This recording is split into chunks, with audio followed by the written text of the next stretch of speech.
I bet you can feel when something's off before anyone even says a word. You walk into a room and instantly know who's upset, who's disconnected, who needs to be managed. And everyone calls it a gift. But what if your nervous system learned that skill to keep you safe in your relationships? Not because you wanted to, but because you had to. Because for some of us, being able to read the room isn't a gift. Sometimes it's a necessity. We learn how to pick up tone shifts, facial expressions, energy changes. And people will call that intuition. They'll call it empathy. They'll be amazed at how good we are with people. And yeah, maybe we are. But sometimes that level of awareness is actually a defense mechanism that we establish because at some point, misreading someone didn't feel safe.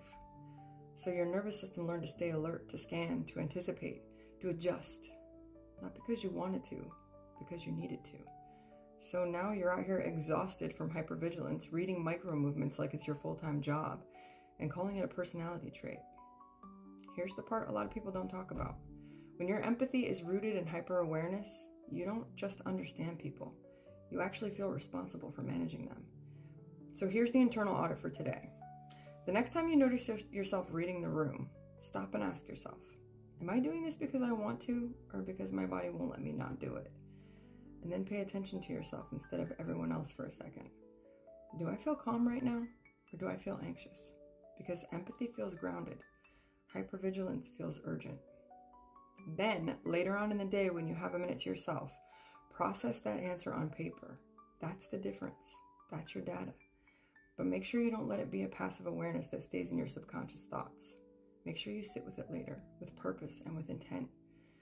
And listen, guys, there's nothing wrong with you if you find out you're operating from hypervigilance. There was a time when you needed that defense mechanism. It protected you. But not every room you walk into now requires that level of awareness. Week 1 was about recognizing patterns. Now, in week 2, we're learning what's driving them. Let us know in the comments if your empathy is starting to look a little more like hyper-awareness.